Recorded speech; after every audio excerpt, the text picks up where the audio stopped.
బైబిల్లో ఏముంది? దేవుడు లోకమును ఎంతో ప్రేమించెను అని ఉంది, కానీ దేవుడు లోకమును ఎంతో నమ్మెను అని లేదు. ఒక వ్యక్తిని మనం నమ్మాలి అని అంటే ఆ వ్యక్తి నమ్మకమైన వ్యక్తిత్వము కలిగి ఉండాలి. ఒక వ్యక్తిని మనం నమ్మాలి అని అంటే గడిచిన కాలంలో అనేక విషయాల్లో మనం అతన్ని పరిశీలించి ఉండాలి, పరిశోధించి ఉండాలి. ఉదాహరణ, ఇళ్లల్లో ఒక పని మనిషి పనిచేస్తుంది. పనిచేస్తున్నప్పుడు మీరు చిల్లర డబ్బులు అక్కడ పెట్టారు. ఆమె ఇల్లు శుభ్రం చేసుకుంటూ క్లీన్ చేసుకుంటూ వెళ్తుంది. కానీ మీరు అక్కడ పెట్టిన చిల్లర డబ్బులు ఏమైతే ఉన్నాయో, ఒక పావలా కానీ ఒక ₹10 కానీ రూపాయి మిస్ కాల. కొన్ని రోజులు అయిన తర్వాత మీరు హడావిడిగా మీరు పాలోడుకో లేకపోతే కూరగాయలోడుకో డబ్బులు ఇచ్చిన తర్వాత మిగతా చిల్లర తీసుకొచ్చేసి ఆ టేబుల్ మీద పెట్టేసి మీ పనులు మీరు చేసుకుంటూ ఉన్నారు. కానీ ఇంట్లో పనిచేస్తున్న పని మనిషి అక్కడ ఉన్నటువంటి ₹10, ₹5, ₹3, $2 వాట్ ఎవర్ ఇట్ ఈస్, ఆ చిల్లర అలాగే ఉంది. మీ జీతం వచ్చింది, ఆ జీతాన్ని మీరు లెక్క పెట్టుకున్నారు, అక్కడ పెట్టారు. సడన్గా హడావిడిగా మీరు ఏదో పని చేయాల్సి వచ్చింది, అక్కడి నుంచి బయటికి వెళ్ళాల్సి వచ్చింది. కానీ వచ్చిన తర్వాత కూడా పని మనిషి ఇంట్లో పని చేసుకుంటూ ఉంది, మీ బెడ్రూమ్లోకి వెళ్ళింది, మొత్తం క్లీన్ చేసింది. కానీ అక్కడ మీరు పెట్టినటువంటి జీతం అలాగే ఉంది. మీరు హడావిడిగా స్నానం చేయడానికి వెళ్ళారు, అక్కడ బంగారపు గొలుసు పెట్టారు, చెవిదిద్దులు కూడా అక్కడ పెట్టారు. ఇంట్లో పనిచేసేటటువంటి పని మనిషి ఆ ఇంట్లో పని చేసుకుంటూ ఉంది. కానీ ఆ చెవిదిద్దులు అలాగే ఉన్నాయి, గొలుసు అలాగే ఉంది. మీకు ఆ పని మనిషి పట్ల ఏం కుదురుతుందో చెప్పండి. చెప్పండి. ఆ నమ్మకము అనేది కుదరడానికి ఒకరోజు సరిపోయిందా? మొదట చిల్లర డబ్బుల్లో ఆమె నమ్మకత్వాన్ని చూపించింది, రూపాయల్లో ఆమె నమ్మకాన్ని చూపించింది, ₹1,000 కళ్ళ ముందున్నా సరే ఆమె నమ్మకాన్ని చూపించింది, బంగారం కళ్ళ ముందు కనిపిస్తున్నా సరే నమ్మకాన్ని చూపించింది. అప్పుడు ఆమె పట్ల మీకేం కలిగింది చెప్పండి? నమ్మకం కలిగింది. మీ పక్కింటి వాళ్ళు కానీ ఎదురింటి వాళ్ళు కానీ మాట్లాడుకుంటున్నప్పుడు, మా ఇంట్లో పని మనిషి ముందు పొరపాటు నేను కానీ చిల్లర పెట్టినా రూపాయలు పెట్టినా మాయం చేసి పడేస్తుంది, మాయదారిది అని వాళ్ళు అంటున్నప్పుడు మీరేమంటారు? అని వదినా, మా ఇంట్లో పని మనిషి అలాంటిది కాదు. ₹1,000 అక్కడ పెట్టినా సరే ₹1 కూడా మిస్ అవ్వదు. నీకు ఎలా తెలుసో? చాలాసార్లు నా పర్సు బయటే పెట్టా, నా బ్యాగ్ బయటే పెట్టా, అందులో డబ్బులు ఉన్నాయి, ఎప్పుడు ముట్టుకోలేదు. హడావిడిగా కొన్నిసార్లు డబ్బులు బయటే పెట్టేదాన్ని, ₹1 మిస్ కాలేదు. కొన్నిసార్లు బంగారం కూడా బయట పెట్టేదాన్ని, ముట్టుకోలేదు.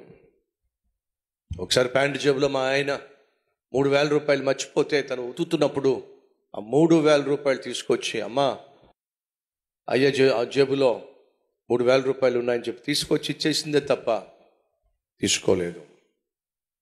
ఒక వ్యక్తి పట్ల మనకు నమ్మకం కుదరాలి అని అంటే ఆ వ్యక్తి అనేక సార్లు పరీక్ష పాస్ అవ్వాలి. ఎందుకని ఈరోజు అనేక మంది భర్తలు భార్య యొక్క నమ్మకత్వాన్ని పొందుకోలేకపోతున్నారంటే టెస్టుల్లో ఫెయిల్ అవుతున్నారు. కొన్నిసార్లు నువ్వు మాట్లాడేటటువంటి మాటల్లో నిజాయితీ కనిపించటం లేదు, కొన్నిసార్లు నువ్వు చెప్పేటటువంటి విషయాల్లో నిజం కనిపించటం లేదు, కొన్నిసార్లు నీ ప్రవర్తనలో ఎందుకో తేడా అనిపిస్తూ ఉంటుంది, కొన్నిసార్లు ఫోన్ వచ్చినప్పుడు నీ ప్రవర్తన విచిత్రంగా ఉంటుంది, కొన్నిసార్లు ఫోన్ వచ్చినప్పుడు నువ్వు మాట్లాడే విధానం తేడాగా ఉంటుంది. ఇవన్నీ గమనించినటువంటి భార్యకు నీ మీద ఏమొస్తుంది చెప్పండి? నమ్మకమా అనుమానమా?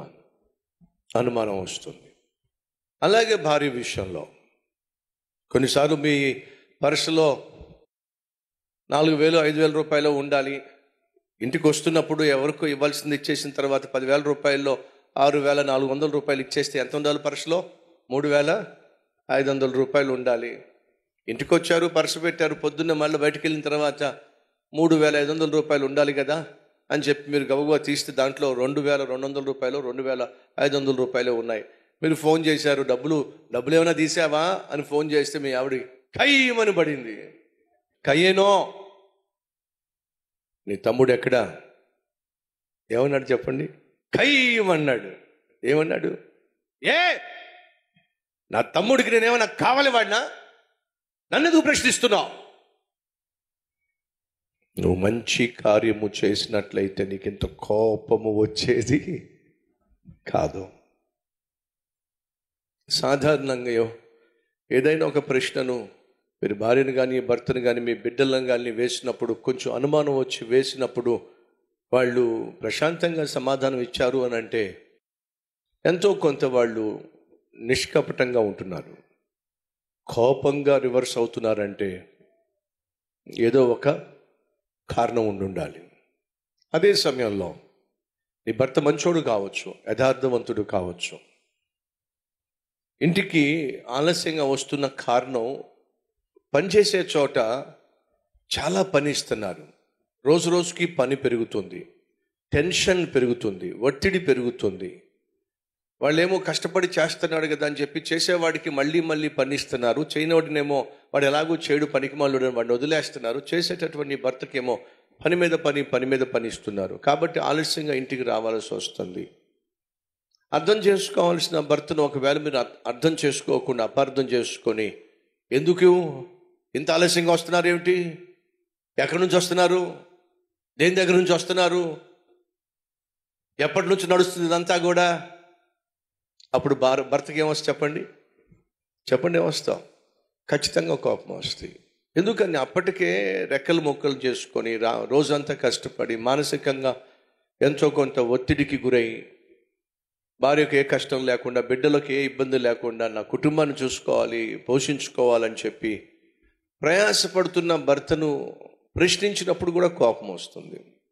కానీ సాధారణంగా భర్త కావచ్చు, భార్య కావచ్చు, లయ తప్పి జీవిస్తున్నప్పుడు ఏదైనా ఒక ప్రశ్నను వారిని వేస్తే సహజంగా కోపం వచ్చేస్తుంది.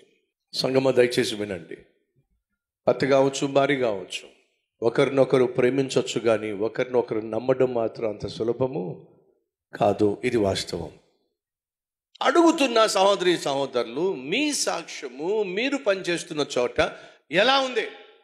మీరు ఏ కంపెనీలో పనిచేస్తే ఆ కంపెనీలో మీ పైన ఉన్న అధికారి అందరికంటే ఎక్కువగా నిన్ను నమ్మగలగాలి. అర్థమైందా అమ్మా? సహోదరి వింటున్నావా? సహోదరుడు వింటున్నావా? అదొక కంపెనీ కావచ్చు, ఒక విద్యా సంస్థ కావచ్చు, ఒక హాస్పిటల్ కావచ్చు, ఒక ఫ్యాక్టరీ కావచ్చు. నువ్వు ఎక్కడ పనిచేస్తున్నావో అక్కడ నీకు పని ఇచ్చినటువంటి వ్యక్తి నిన్ను నమ్మే విధంగా నువ్వు పని చేయటమే అది నమ్మకమైన వాని యొక్క లక్షణం.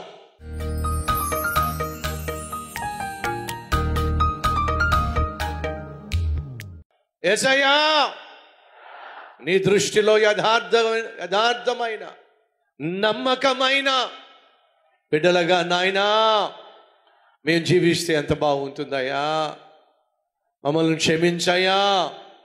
గడిచిన కాలంలో నాయనా మీ యొక్క నమ్మకాన్ని ఎన్నోసార్లు పోగొట్టుకున్నావు, ఎన్నోసార్లు మమ్మల్ని చూసి నువ్వు బాధపడ్డావు, ఎన్నోసార్లు నొచ్చుకున్నావు, ఎన్నోసార్లు మనసులో ఆయన కష్టాన్ని కలిగించావు. అయ్యా క్షమించయ్యా.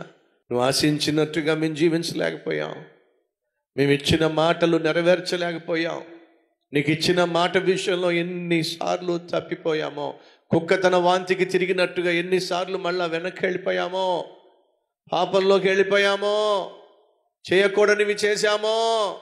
అయ్యా క్షమించయ్యా. కనీసం ఇక్కడి నుంచి అయినా ఈ విలువైన సందేశం విన్న తర్వాత అయినా నాయన నమ్మకమైన జీవితం కోసం నిరంతరము ప్రాకులాడే మనస్తత్వం మాకు దయచేయ్యా. నీకే మహిమ ఘనత ప్రభావములు చెల్లిస్తూ యేసు నామం పేరట వేడుకుంటున్నాం తండ్రి. ఆమేన్.